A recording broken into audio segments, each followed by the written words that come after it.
Hello friends, welcome to G study में। Friends, आज हम आप सभी को इस वीडियो के माध्यम से अभी हाल ही में चल रहे 10th क्लास के प्री बोर्ड एग्जाम के साइंस सब्जेक्ट के ऑल सोल्यूशन के बारे में डिस्कस करेंगे। चलिए वीडियो स्टार्ट करते हैं। सबसे पहले हम आपको बता दें, इसमें सही विकल्प है रिक्त स्थान, है ना। ये तो आप लोग सभी में होता है, बट सही विकल्प का पहले का उत्तर हम बताते हैं आपका फर्स्ट का फर्स्ट आंसर। तो फर्स्ट का फर्स्ट आंसर है 0 to 14। क्या? 0 to 14, ठीक है। सेकंड का उत्तर है 4। थर्ड का उत्तर है बढ़ते परमाणु द्रव्यमान में, यानी तीसरा ऑप्शन बढ़ते परमाणु द्रव्यमान में, ठीक है। और फोर्थ का उत्तर है 746, यानी फर्स्ट ऑप्शन सही है इसका, ठीक है। फिफ्थ की बात करते हैं 3 बंद वक्र, तीसरा, पांचवें का तीसरा बंद वक्र, ठीक है। नेक्स्ट हम बात करते हैं प्रश्न क्रमांक 2 की। तो प्रश्न क्रमांक 2 का फर्स्ट का राइट आंसर है एसिटिक अम्ल, दूसरे का है आधी, तीसरे का है शून्य, चौथे का है विद्युत मोटर और पांचवें का है CFC, यानी क्लोरोफ्लोरोकार्बन, ठीक है। नेक्स्ट हम बात करते हैं आंसर नंबर 3 के। तो आंसर नंबर 3 का फर्स्ट का राइट आंसर है अभिकारक, सेकंड का आपका है मेथेनाइक अम्ल, थर्ड का आपका है सर ग्रेगर जॉन मेंडल और फोर्थ का राइट आंसर है अनंत और फिफ्थ का राइट आंसर है प्रकाश संश्लेषण। ये थे आपके तीसरे क्वेश्चन के सभी 5 आंसर, ठीक है। नेक्स्ट हम बात करते हैं आंसर नंबर 4 की। तो आंसर नंबर 4 में फर्स्ट का राइट आंसर है वसा या पित्ताशय, सेकंड का है प्रोटीन, थर्ड का है यूरिया का निर्माण, फोर्थ का है पौधे और फिफ्थ का है हिरण। यह आपका फोर्थ के 5 राइट आंसर हमने आपको दे दिए, ठीक है। अब हम बात करते हैं नेक्स्ट क्वेश्चनों में। तो क्वेश्चनों में हम चलते हैं, आपको आंसर देते हैं। फिफ्थ का है धावन सोडा के 2 उपयोग। तो इसका उपयोग कांच साबुन एवं कागज उद्योगों में होता है और दूसरा है कि इसका उपयोग घरों में साफ सफाई के लिए होता है, ठीक है। 6 नंबर का अथवे का राइट आंसर है कि सजाती श्रेणी किसे कहते हैं, उदाहरण सहित समझाइए, ठीक है। तो कार्बनिक यौगिकों की ऐसी श्रेणी जिसकी संरचना तथा रासायनिक गुणों में समानता हो तथा किन्हीं 2 लगातार यौगिकों के बीच CH2 इकाई और आणविक द्रव्यमान में 14 म्यू का अंतर हो, समजातीय श्रेणी कहलाती है ना, ठीक है। नेक्स्ट हम बात करते हैं आंसर नंबर 7 की। हीरे तथा ग्रेफाइट प्रकृति में किस रूप में पाया जाता है? तो हीरा तथा ग्रेफाइट प्रकृति में कार्बन मुक्त अवस्था में पाए जाते हैं, ठीक है। नेक्स्ट हम बात करते हैं आंसर नंबर 8 की। न्यूलैंड के अष्टक नियम की क्या सीमाएं हैं?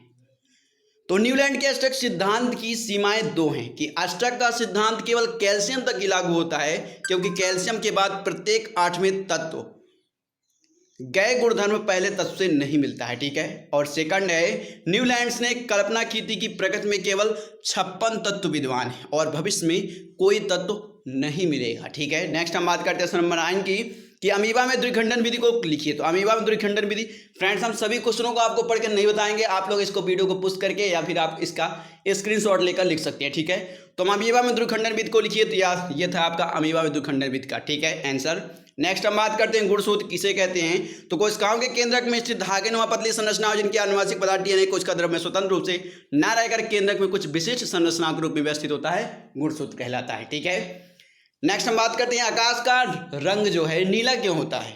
तो जब सूर्य से आने वाला प्रकाश पृथ्वी के वातावरण में प्रवेश करता है तो वातावरण के कणों से टकराकर इधर उधर बिखर जाता है, लेकिन वातावरण के कण श्वेत प्रकाश के नीले रंग को परावर्तित कर देते हैं, इसी कारण आकाश का रंग नीला दिखाई देता है, ठीक है।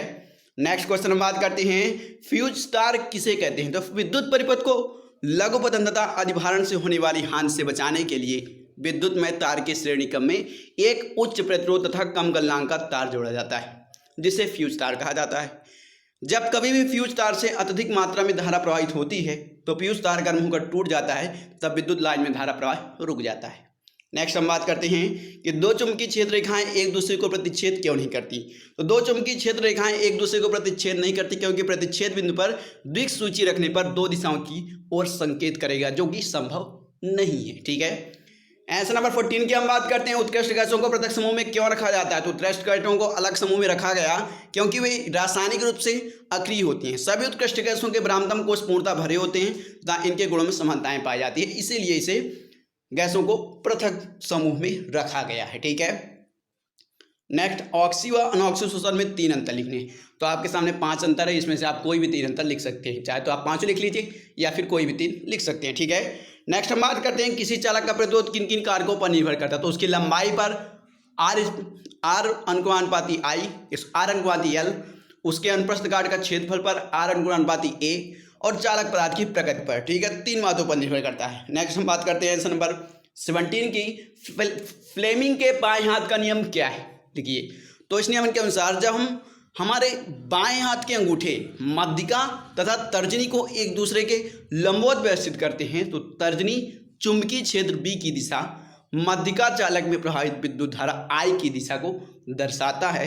तो अंगूठा चालक तार पर लगने वाले फोर्स, बल की दिशा को व्यक्त करता है। यही फ्लेमिंग के बाएं हाथ का नियम है। ठीक है, नेक्स्ट हम बात करते हैं आंसर नंबर 18 की, खास श्रृंखला एवं खास जाल में कोई 3 अंतर लिखने हैं। तो इसमें आपको खास श्रृंखला एवं खास जाल में कोई 3 अंतर लिख लेने हैं। ठीक है, इनमें 5 दिए हुए, कोई भी आप 3 लिख सकते हैं। नेक्स्ट हम बात करते हैं आंसर नंबर 18 की, श्वसन को ऊष्माक्षेपीय अपक्रिया क्यों कहते हैं। श्वसन को ऊष्माक्षेपीय अपक्रिया के कहने के 2 कारण कहे जाते हैं कि क्योंकि ग्लूकोज हमारी कोशिकाओं में उपस्थित ऑक्सीजन से संयोग कर CO2 और जल बनाता है, और दूसरा है कि इस अपक्रिया में ऊष्मा ऊर्जा निर्मुक्त होती है। अपक्रिया इस प्रकार होती है, C6H12O6 प्लस 6O2 का रिएक्शन होता है तो 6CO2 प्लस 6H2O प्लस ऊष्मा ऊर्जा बनती है। ठीक है, नेक्स्ट हम बात करते हैं आंसर नंबर 20 की, वास्तविक तथा आभासी प्रतिबिंब में अंतर लिखने हैं। तो वास्तविक तथा आभासी प्रतिबिंब में अंतर आपको यहाँ पर दिए गए हैं, आप लोग इनको लिख लेंगे। ठीक है, नेक्स्ट हम बात करते हैं, 3 दिए हुए हैं, आप लोगों के यदि एक्स्ट्रा कुछ बनते हैं तो आप लोग अपने से भी ऐड कर सकते हैं, क्योंकि 5 नंबर की मार्किंग चल रही है तो आप लोग कम से कम 5 डिफरेंट तो जरूर लिखिए। ठीक है, नेक्स्ट हम बात करते हैं आंसर नंबर 21 की, सूर्योदय तथा सूर्यास्त के समय सूर्य रक्तांभ यानी लाल क्यों होता है, एकदम रेड कलर का हो जाता है ना। तो सूर्योदय के समय सूर्य क्षितिज के पास होता है, जहां से आने वाले प्रकाश को वायुमंडल की मोटी परतों से होकर गुजरना पड़ता है तथा अधिक दूरी तय करनी पड़ती है। नीले तथा कम तरंगदैर्घ्य के प्रकाश का अधिकांश भाग कणों द्वारा प्रकर्णित हो जाता है और सिर्फ अधिक तरंगदैर्घ्य वाले प्रकाश जैसे लाल रंग ही हम तक पहुंचता है। अतः सूर्य रक्ताभ या लाल रंग का प्रतीत होता है। ठीक है, नेक्स्ट है धातु एवं अधातु के भौतिक गुण विभेद लिखिए। तो आप लोग यहाँ पर धातु एवं अधातु के भौतिक गुण विभेद दिए गए, आप लोग इनको लिख लेंगे। ठीक है, 23 की हम बात करें, स्वपरागण व परपरागण में कोई 5 अंतर। तो स्वपरागण तथा परपरागण में आपको 5 अंतर दिए गए हैं और इसमें एग्जाम्पल भी दिया गया है। एग्जाम्पल आपका 6 मार्क जो है डिफरेंट हो सकता है, आप लोग 6 नंबर डालकर इसका एग्जाम्पल लिख दें और वह आपका 6 डिफरेंट हो जाएंगे। ठीक है, 5 की जगह 6, इस तरह भी आप कर सकते हैं, या फिर जिस तरह लिखा उस तरह भी लिख सकते हैं। नेक्स्ट हम बात करते हैं, मेंडल ने मटर के पौधे का चुनाव किन कारणों से किया था। तो मेंडल ने अपने प्रयोगों के लिए मटर के पौधे का चुनाव इसलिए किया क्योंकि मटर का पौधा आसानी से उपलब्ध हो जाता था और यह एक साल में कई बार लगाया जा सकता था। इनके पुष्प आकार में बड़े और अधिक परागण क्षमता वाले हैं। इनमें परागण को आसानी से किया जा सकता था और मटर के पौधे आसानी से बड़े हो जाते थे और इनका अध्ययन करने भी अधिक सरल था। ठीक है, तो फ्रेंड्स ये आपका 10th का साइंस पेपर कंप्लीट हुआ, और यदि वीडियो पसंद आया तो लाइक जरूर करिएगा और कमेंट्स करके बताएं हमारे वीडियो आपको कैसा लगा। और यदि आप चैनल पर नए हैं सब्सक्राइब कीजिए हमारे यूट्यूब चैनल जी स्टडी मीडिया को, क्योंकि इसी तरह के लेटेस्ट वीडियो आपको सभी 9 से लेकर 12 तक के सभी सब्जेक्टों को ऑल सोल्यूशन आपको केवल और केवल हमारे यूट्यूब चैनल जी स्टडी मीडिया पर ही मिलेंगे। तो आप लोग चैनल को सब्सक्राइब जरूर कर लीजिएगा और बगल में जो बेल दी है उसको बेल आइकॉन को ओपन कर लीजिएगा। ठीक है, ऑल पर सेलेक्ट कर लीजिएगा, जिससे आपको लेटेस्ट जल्दी आपको अपडेट मिले। ठीक है, मिलते हैं नेक्स्ट वीडियो में, तब तक के लिए जय हिंद, जय भारत।